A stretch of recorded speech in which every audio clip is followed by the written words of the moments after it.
Doctor ortho Ayurvedic oil and capsule, अब दर्द भी घुटने टेकेगा। ईरानी मिसाइल हमलों से दहला इजरायल। इजरायल के सबसे बड़े परमाणु प्लांट वाले शहर जिमोना पर मिसाइल हमला। जिमोना में फेल हुआ Israeli air defence system. Iran ने नतांज परमाणु केंद्र पर हुए हमले का प्रतिशोध बताया।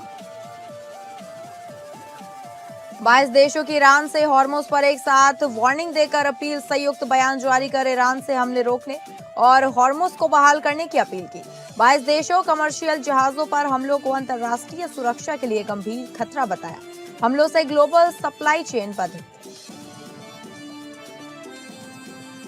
जंग के बीच भारत की दमदार कूटनीति। अमेरिका के टेक्सास से निकला जहाज पिक्सिस पायनियर मंगलुरु बंदरगाह पर रविवार सुबह पहुंचा। भारत ने हॉर्मुज पर निर्भरता कम करने के लिए अमेरिका से एलपीजी की आपूर्ति को बढ़ावा दिया।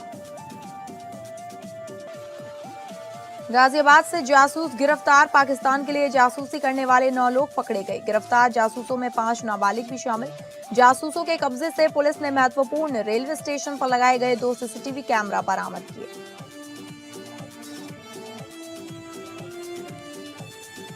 नमस्कार, आप सभी का स्वागत है टॉप अपडेट्स में और मैं हूं आपके साथ अंकिता सिंह। शुरुआत करेंगे टॉप अपडेट्स की। इजरायल और ईरान के बीच जारी युद्ध एक भयावह मोड़ ले लिया है जब ईरान की एक बैलिस्टिक मिसाइल दक्षिण इजरायल के शहर जिमोना पर जा गिरी। यह शहर न केवल इजरायल के परमाणु रिएक्टर का घर है बल्कि अपनी विशाल भारतीय आबादी के कारण लिटिल इंडिया के नाम से भी मशहूर है।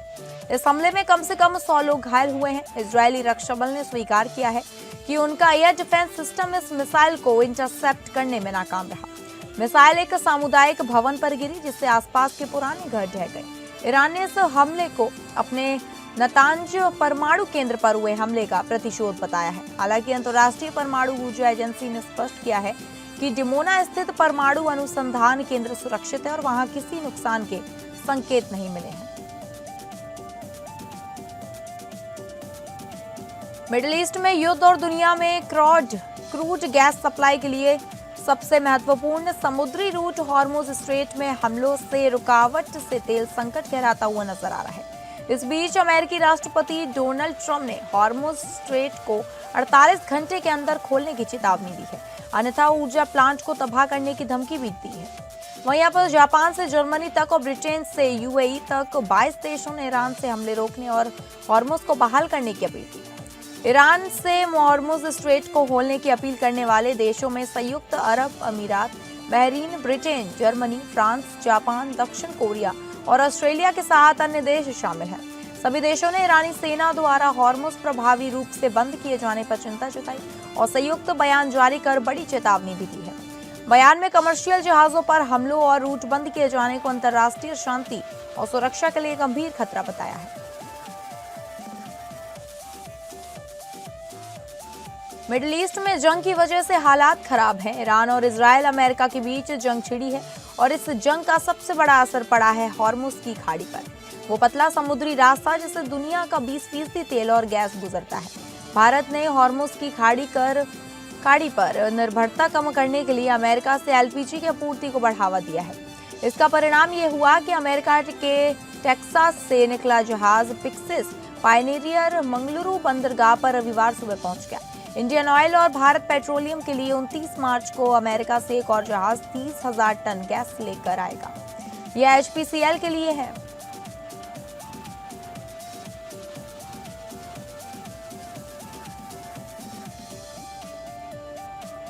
प्रदेश की योगी सरकार युवाओं को रोजगार और स्वास्थ्य सेवाओं को मजबूत करने के मिशन पर तेजी से आगे बढ़ रही है। इसी कड़ी में आज प्रदेश के 1228 नव चयनित नर्सिंग अधिकारियों को नियुक्ति पत्र वितरित किए गए। मुख्यमंत्री योगी आदित्यनाथ लोक भवन सभागार में भव्य कार्यक्रम में खुद 492 अभ्यर्थियों को नियुक्ति पत्र सौंपा, जबकि बाकी 736 को 13 राजकीय मेडिकल कॉलेजों और 2 प्रमुख संस्थानों में स्थानीय जनप्रतिनिधि लाइव प्रोग्राम के दौरान पत्र सौंपा। चयनित अभ्यर्थियों में 1097 महिलाएं और 131 पुरुष शामिल हैं। नव चयनित नर्सिंग अधिकारी लंबे समय से नियुक्ति पत्र की मांग कर रहे थे। अब आज उनका यह सपना साकार हुआ। योगी सरकार ने साल प्रदेश के 1.5 लाख युवाओं को सरकारी नौकरी देने का लक्ष्य रखा। इसी क्रम में नर्सिंग अधिकारियों की यह भर्ती महत्वपूर्ण है। सीएम पुष्कर सिंह धामी ने कहा कि कांग्रेस को कचघरे में खड़ा करते हुए कहा कि तुष्टीकरण की राजनीति के लिए इनके राज में देवभूमि की डेमोग्राफी को बदला गया। समाज के लिए नासूर कहे जाने वाले दंगइयों में इन्हें वोट बैंक नजर आता है।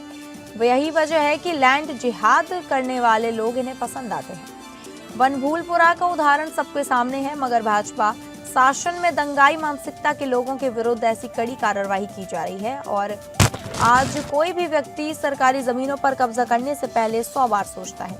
सीएम धामी ने कांग्रेस पर तुष्टीकरण की राजनीति और देवभूमि की डेमोग्राफी बदलने का आरोप लगाया। राज्य सरकार के 4 वर्ष पूरे होने पर आयोजित कार्यक्रम के दौरान सीएम पुष्कर सिंह धामी ने कहा कि पीएम मोदी के नेतृत्व में भारत पुनः विश्व गुरु बनने की दिशा में आगे बढ़ रहा है और चारों ओर और सनातन का जयघोष गूंज रहा है।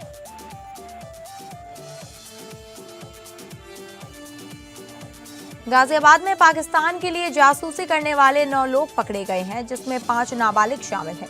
दरअसल गाजियाबाद में 14 तारीख को पुलिस ने 6 ऐसे लोगों को गिरफ्तार किया था जो देश की अति महत्वपूर्ण और संवेदनशील जानकारियां विदेश को भेजते हैं। उसी कड़ी में पूछताछ में 11 लोगों का नाम और सामने आया है, जिसमें से शनिवार को पुलिस ने 9 आरोपियों को पकड़ लिया है, जिसमें से 5 नाबालिग हैं। उनके कब्जे से पुलिस ने महत्वपूर्ण रेलवे स्टेशन पर लगाए गए 2 सीसीटीवी कैमरा, 9 मोबाइल फोन और 10 सिम कार्ड बरामद किए हैं। यह गैंग चालाकी और समझदारी दिखाते हुए विदेश से आने वाला पैसा अपने अकाउंट में न लेकर अलग अलग जन सेवा केंद्र और दुकानों पर करते थे, वहां से कैश लिया करते थे।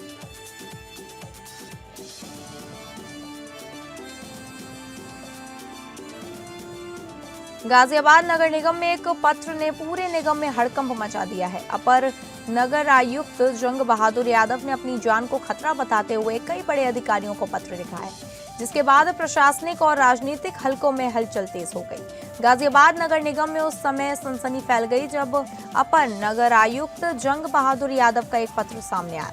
इस पत्र में उन्होंने अपनी जान को खतरा बताया है और पुलिस कमिश्नर, डीएम, नगर आयुक्त और मेयर को इसकी जानकारी दी है। सूत्रों के मुताबिक इस पत्र के बाद नगर निगम के अंदर गुटबाजी भी साफ तौर पर नजर आने लगी है।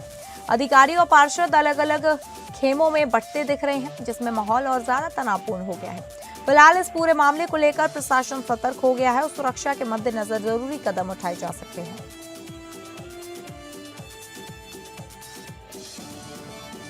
नवजात बच्ची को बेचने की साजिश का पुलिस ने भांडाफोड़ किया है। इस मामले में एक निजी अस्पताल की मालकिन सहित 3 आरोपियों को पुलिस ने गिरफ्तार किया है। यह मामला तब सामने आया जब ग्रेटर नोएडा की एक सोसाइटी में रहने वाले दंपति ने बच्चा गोद लेने की इच्छा से सोशल मीडिया पर जानकारी जुटानी शुरू की। कुछ संदिग्ध लोगों ने उनसे संपर्क कर बच्चा दिलाने के नाम पर मोटी रकम मांगी।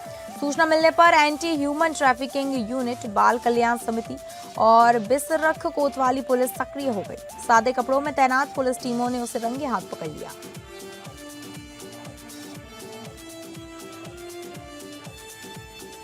हरदोई में शहर कोतवाली क्षेत्र के रोडवेज बस अड्डे के पास उस समय हड़कंप मच गया जब एक कार और बस में अचानक भीषण आग लग गई। आग इतनी तेज थी कि कार पूरी तरह जलकर राख हो गई, जबकि बस का आधा हिस्सा भी आग की चपेट में आ गया। बताया जा रहा है कि कार में 5 लोग सवार थे। आग लगते ही सभी ने सूझबूझ दिखाते हुए कूदकर अपनी जान बचा ली। हालांकि हादसे के बाद सभी 5 लोग मौके से फरार हो गए। घटना की सूचना मिलते ही शहर कोतवाली पुलिस और फायर ब्रिगेड की टीम मौके पर पहुंची। दमकल कर्मियों ने कड़ी मशक्कत के बाद आग पर काबू पाया। फिलहाल आग लगने के कारणों का पता नहीं चल सका। पुलिस पूरे मामले की जांच में जुटी हुई है।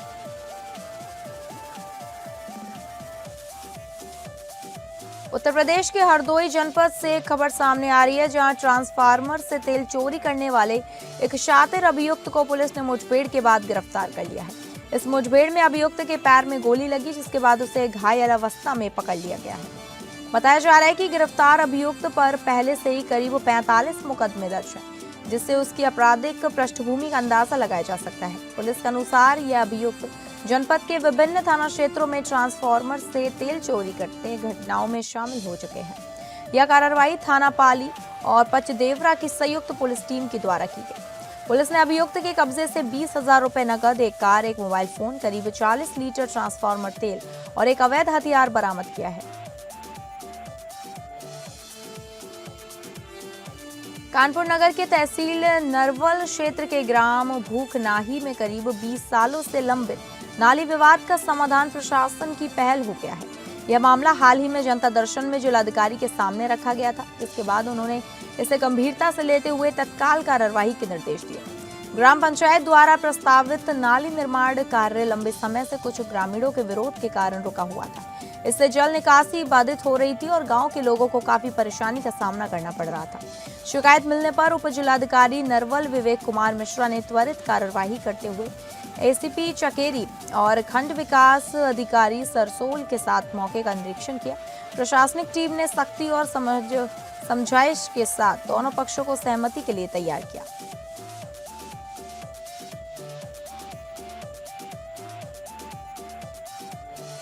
आईआईटी कानपुर में आयोजित वार्षिक तकनीकी एवं उद्यमिता महोत्सव टेक्कृति 26 के तीसरे दिन ने ज्ञान, नवाचार और मनोरंजन का शानदार संगम पेश किया। पूरे दिन परिसर में उत्साह और ऊर्जा का माहौल बना रहा। कार्यक्रम की शुरुआत वुमेन पैनल से हुई, जिसमें स्टेम एंड उद्यमिता में महिलाओं की भागीदारी, नेतृत्व और समावेशन पर अपने विचार साझा किए गए। इसके बाद AWS की head of DevRel APJS Mona Neelkantha ने the dawn of agentic AI विषय पर कीनोट सत्र में स्वायत्ता और क्रियाशील AI एजेंट्स की अवधारणा को सरल ढंग से समझाया। एयर मार्शल बालाकृष्णन मणिकांतन ने ऑपरेशन सिंदूर पर व्याख्यान देते हुए भारतीय वायुसेना के मिशनों, रणनीति और नेतृत्व के अनुभव साझा किया, जिसने युवाओं में देशभक्ति का संचार किया। टेक्कृति 26 का तीसरा दिन नवाचार, प्रतिस्पर्धा और मनोरंजन का जीवंत उदाहरण बनकर सामने आया।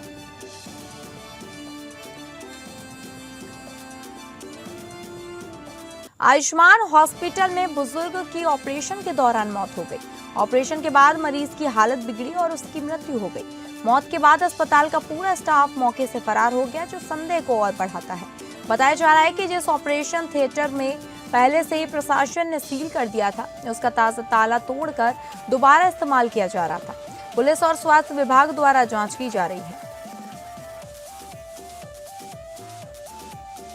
कसिया से खबर है, जहां पुलिस ने एक शातिर तेल चोरी करने वाले गैंग का भंडाफोड़ किया है।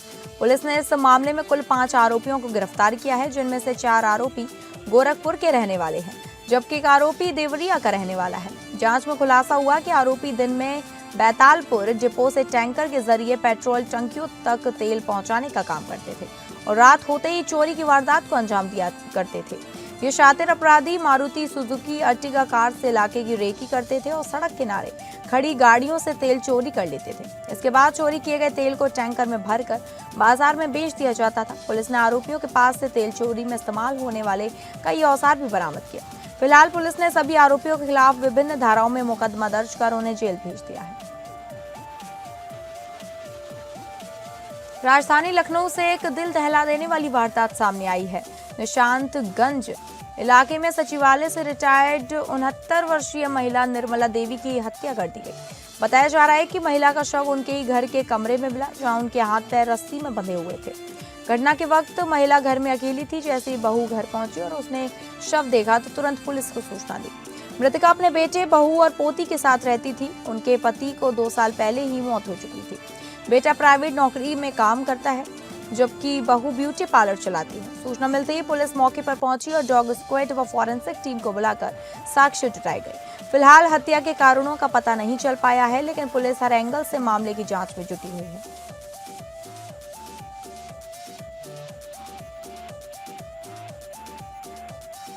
थाना कुर्रा क्षेत्र के ग्राम दादपुर में जमीन के विवाद को लेकर 2 पक्षों में बुधवार को जमकर लाठी डंडों से मारपीट हुई। आरोप है कि इस दौरान दबंगों ने घर में घुसकर महिलाओं के साथ भी हिंसा की। मारपीट में कई लोग गंभीर रूप से घायल हुए हैं और उन्हें इलाज के लिए अस्पताल में भर्ती कराया गया है। घटना का वीडियो सोशल मीडिया पर वायरल हो गया है, जिसे देखकर इलाके में तनाव का माहौल है। पुलिस इस वायरल वीडियो की जांच पड़ताल में जुटी हुई है। उत्तर प्रदेश के पिछड़ा वर्ग कल्याण राज्य मंत्री नरेंद्र कश्यप शाहजहांपुर पहुंचे, जहां उन्होंने उत्तर प्रदेश के 9 साल पूरे होने पर उन्होंने वहां कार्यक्रम में शामिल हुए। इस दौरान उन्होंने कहा कि यूपी में योगी ने असंभव को भी संभव बनाया है। यहां 2017 से पहले युवाओं के हाथ में तमंचे थे, लेकिन योगी सरकार ने युवाओं के हाथ में टैबलेट्स देकर उन्हें हाईटेक बनाया है। इस दौरान उन्होंने कांग्रेस पार्टी पर भी निशाना साधा और कहा कि कांग्रेस पार्टी ने 55 साल तक काम किया और सिवाय भ्रष्टाचार और परिवारवाद के कुछ नहीं किया। कांग्रेस पार्टी को यूपी में पूरी तरह से नकार दिया गया है। नरेंद्र ने कहा कि यहाँ के अटल ऑडिटोरियम में पहुंचकर सरकार के 9 साल पूरे होने पर लाभार्थियों को प्रमाण पत्र सौंपे। इसके अलावा नवजात शिशुओं को अन्न प्रसारित कराया और सरकार की योजनाओं से जुड़ी प्रदर्शनी का उद्घाटन किया। भिंगा से एक जागरूकता बाइक रैली की शुरुआत हुई, जिसका मकसद महिलाओं की सुरक्षा, सम्मान और स्वावलंबन को बढ़ावा देना है। पुलिस लाइन भिंगा ने से एसपी राहुल भाटी ने रैली को हरी झंडी दिखाकर रवाना किया। रैली में महिला पुलिस कर्मियों ने नारों वाली तख्तियों के साथ हिस्सा लिया और संदेश दिया कि महिला सुरक्षा हर किसी की जिम्मेदारी है।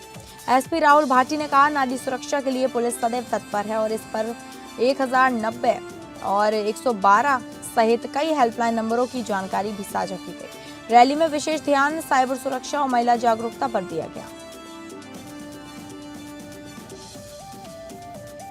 हरदोई जिले के पिहानी थाना क्षेत्र अंतर्गत ग्राम गोरिया में शुक्रवार दोपहर एक मासूम बच्चे पर आवारा कुत्ते के झुंड ने हमला कर दिया। स्थानीय लोगों के अनुसार बच्चे पर अचानक हमला हुआ और इसे मुंह और पीठ को पूरी तरह से नोच दिया गया, जिससे उसकी हालत गंभीर बनी हुई है। परिजनों और ग्रामीणों में दहशत का माहौल है और यह इलाका पहले भी आवारा कुत्तों की समस्या से जूझ चुका है। फिलहाल बच्चे को अस्पताल में भर्ती कराया गया है और मामले की जांच जारी है।